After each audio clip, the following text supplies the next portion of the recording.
آپ شہید احد ہیں، غسیل الملائکہ حضرت حنظلہ رضی اللہ تعالی عنہ کا تذکرہ پاک ہے، لہٰذا آپ نے آج کہیں نہیں جانا، کیونکہ عشق کی ایک ایسی داستان ہے ناظرین جس کو سن کر آپ انگشت بدندہ رہ جائیں گے کہ ایسا بھی ہوتا ہے۔ ہاں ایسا بھی ہوا تھا ناظرین، بس وہ ایک ہی بار ہوا تھا، وہ کیا ہوا تو وہ آپ کو بتائیں گے۔ بات یہ ہے کہ جن کی عظیم قربانیوں کی داستان غزوہ احد میں ان کی شہادت سے شروع ہو کر واقعہ حرہ میں ان کی اولاد کی اولادوں کی شہادتوں کی صورت میں نظر آتی ہے ناظرین،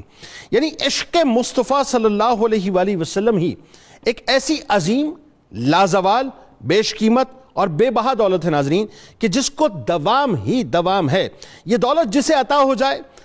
دنیا میں تو ممتاز ہو ہی جاتا ہے ناظرین، لیکن آخرت میں بھی وہ سرخرو ہو جایا کرتا ہے کہ ایک مسلمان کا حقیقی سرمایہ سرکار مدینہ صلی اللہ علیہ وآلہ وسلم کا عشق ہی تو ہے کہ اگر کوئی دل عشق نبی صلی اللہ علیہ وآلہ وسلم سے خالی ہو تو وہ دل کہلانے کا مستحق نہیں، کیونکہ ایمان کا کامل ہونے کا پیمانہ ہی یہی ہے کہ دل اگر اسلام ہے تو دھڑکن عشق مصطفیٰ صلی اللہ علیہ وآلہ وسلم ہے، کہ تم میں سے کوئی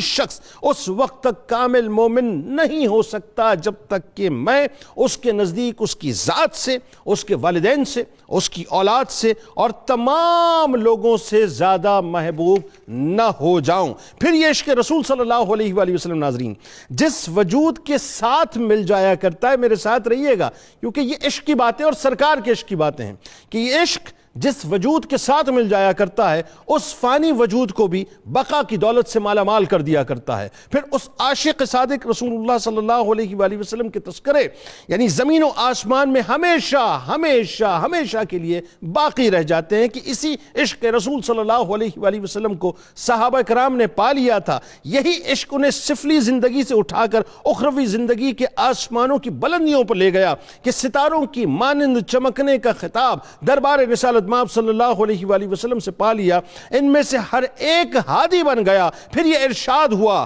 کہ ان میں سے جس کی بھی پیروی کرو گے فلاح پا جاؤ گے۔ اور یہ میرے رب کی شان ہے ناظرین کہ وہ مردوں سے زندوں کو پیدا کیا کرتا ہے، یہ اس کی مشیت ہے کہ وہ برے لوگوں میں سے اچھے اور نہایت قیمتی انسان بھی پیدا کر دیا کرتا ہے۔ وہ کہیں نوح علیہ السلام کے یہاں کنان پیدا کرتا ہے تو کہیں فرعون کے دربار میں موسیٰ علیہ السلام کی پرورش کرواتا ہے۔ اس دنیا میں ناظرین یوں تو بے شمار شہداء آئے اور یقیناً انشاءاللہ آتے رہیں گے، ان کے اجر و ثواب اللہ تبارک و تعالیٰ نے ان کے کیسے رکھے ہیں یہ اللہ اور اس کا رسول صلی اللہ علیہ وآلہ وسلم بہتر جانتے ہیں کہ یقیناً جنت میں اعلیٰ درجات کی صورت میں ان کو بہت کچھ عطا ہوگا، مگر اسلام کے ان فدائیوں اور سرکار مدینہ صلی اللہ علیہ وآلہ وسلم کے ان شہدائیوں میں ناظرین ایک انتہائی بلند مرتبت اور پاک ہستی وہ ہیں جنہیں دنیا غسیل الملائکہ سیدنا حنظلہ رضی اللہ تعالیٰ عنہ کے نام سے یاد کرتی ہے، کہ جن کا عشق بڑا ہی نرالا ہے ناظرین، بڑا ہی نرالا ہے، کہ جن کی شان بھی بڑی نرالی ہے کہ لفظ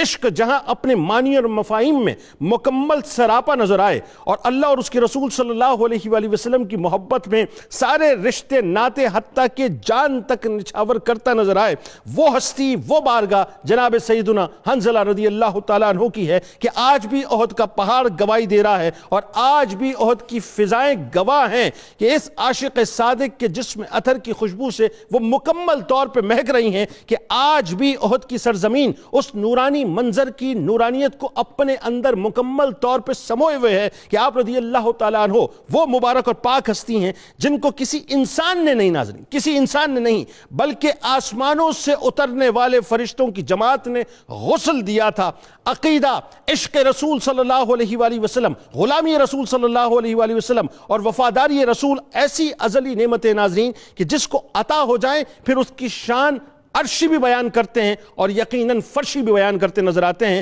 یعنی ایک طرف سیدنا حنظلہ رضی اللہ تعالیٰ عنہ کا باپ ابو عامر فاسق تھا جو اسلام کا اور سرکار مدینہ صلی اللہ علیہ وآلہ وسلم کا بدترین دشمن تھا، جس نے پوری زندگی سرکار مدینہ صلی اللہ علیہ وآلہ وسلم سے بغض رکھا، اسلام کے خلاف سازشیں کی، مسجد زرار تک کی بنیاد رکھی، اور دوسری طرف اسی دشمن اسلام کے عظیم بیٹے حضرت حنظلہ رضی اللہ تعالیٰ عنہ ہیں جن کی ایمانی حرارت کا یہ عالم تھا کہ سرکار سرکار مدینہ صلی اللہ علیہ وآلہ وسلم کی بارگاہ میں حب رسول صلی اللہ علیہ وآلہ وسلم سے سرشار ہو کر اپنے سگے باپ کے لیے جو نبی کریم صلی اللہ علیہ وآلہ وسلم کا دشمن تھا یہ عرض کرتے نظر آتے ہیں۔ ناظرین جملے پہ غور کیجئے گا کہ یا رسول اللہ صلی اللہ علیہ وآلہ وسلم اگر آپ اجازت دیں تو ابو عامر کو اس کے انجام تک پہنچا دوں، یعنی اس کے سر کو اس کے دھڑ سے جدا کر دوں، مگر قربان جائیے رحمت للعالمین پر کہ آپ منع فرماتے ہیں۔ حضرت حنظلہ رضی اللہ تعالی عنہ کے عشق کو دیکھیے ناظرین، یعنی جن کے سامنے کوئی رشتہ ہی نہیں، اگر وہ رشتہ حب رسول صلی اللہ علیہ وآلہ وسلم سے خالی ہو، جن کے سامنے کوئی جذبہ ہی نہیں، اگر وہ جذبہ تعظیم رسول صلی اللہ علیہ وآلہ وسلم سے آ رہی ہو۔ حضرت حنظلہ رضی اللہ تعالیٰ عنہ پاک ہستی ہیں جو اپنے اللہ سے کیے ہوئے وعدے کو بڑی شان سے پورا کرتے ہوئے صدیقین، شہداء اور صالحین کے ساتھ مل گئے۔ اخلاص اور جذبے کی پاکیزگی کا یہ عالم تھا ناظرین کہ مقام اور مرتبے کی رفت وہ تھی کہ بعد از شہادت چاندی کے تشت میں جنت کے پانی سے جن کو فرشتوں نے غسل دیا ہو، جن کا لقب رہتی دنیا تک غسیل الملائکہ ہوا ہو، جن کے سر اقدس سے ٹپکنے والے مطہر پانی کے قطروں کی گواہ خود سرکار مدینہ صلی اللہ علیہ وآلہ وسلم ہو اور صحابہ کرام رضوان اللہ تعالیٰ علیہم اجمعین کی مقدس جماعت ہو ناظرین، حالانکہ وہاں پانی موجود نہ ہو اور ان کے قبیلے والے تفاخر سے رہتی دنیا تک، یعنی وہ استعارے کی صورت میں بن جائیں کہ بیان کریں کہ ہمارا تعلق اس قبیلے سے ہے جس قبیلے میں غسیل الملائکہ ہو، اور وہ بنی غسیل الملائکہ وہ قبیلہ بن جائے ناظرین، ان کے مقام اور مرتبے کو کم از کم میں تو بیان نہیں کر سکتا۔ آئیے آغاز کرتے ہیں۔ ہمارے ساتھ 3 شخصیات اس وقت موجود ہیں جو یقیناً کسی تعارف کی محتاج نہیں ہیں۔ پہلی شخصیت آپ کے ہمارے ہم سب کی انتہائی قابل احترام ہے، بہت خوبصورت مدلل گفتگو کرتے ہیں، ممتاز عالم دین محترم جناب پیر سید شمس الرحمان مشہدی صاحب۔ دوسری شخصیت ممتاز عالم دین خوبصورت گفتگو کرتے ہیں محترم جناب ڈاکٹر سید حامد فاروق بخاری صاحب۔ تیسری شخصیت ممتاز عالم دین خوبصورت گفتگو کرتے ہیں محترم جناب پروفیسر واصل اویس صاحب۔ اور آخر ملک کے ممتاز شناخہ بہت ہی پیارا کلام پڑھتے ہیں جناب حافظ محمد ارشد نقشبندی صاحب، منقبت کا نذرانہ پیش کریں گے۔ آپ تینوں احباب کو السلام علیکم اور خوش آمدید۔ پیر صاحب آپ سے آغاز کرتے ہیں ایک ایسی عشقی داستان جو نہ اس سے پہلے فضاؤں نے، نہ ہواؤں نے، نہ آسمان نے، نہ زمین نے یعنی مشاہدہ ہی نہیں کیا، بس وہ ایک ہی تھے اور وہ ایک ہی ہیں۔ آئیے آغاز کرتے ہیں سب سے پہلے ذرا اس سے پہلے یہ جو اصل میں یہ جو عشق ہے جو صحابہ کے قلوب کے اندر جلوہ گر ہو گیا اور پھر ان کی ذاتوں کو منور کر دیا، قرآن و حدیث صحابیت کے بارے میں، شرف صحابیت کے بارے میں کیا کہتے ہیں؟ بسم اللہ الرحمن الرحیم۔ جنید اقبال بھائی بہت شکریہ، آپ نے بڑا خوبصورت تعارف بھی کروایا اور پھر بہت خوبصورت آغاز بھی سوال کے حوالے سے کر دیا۔ بلا شبہ اس میں کوئی شک نہیں ہے کہ اللہ کریم نے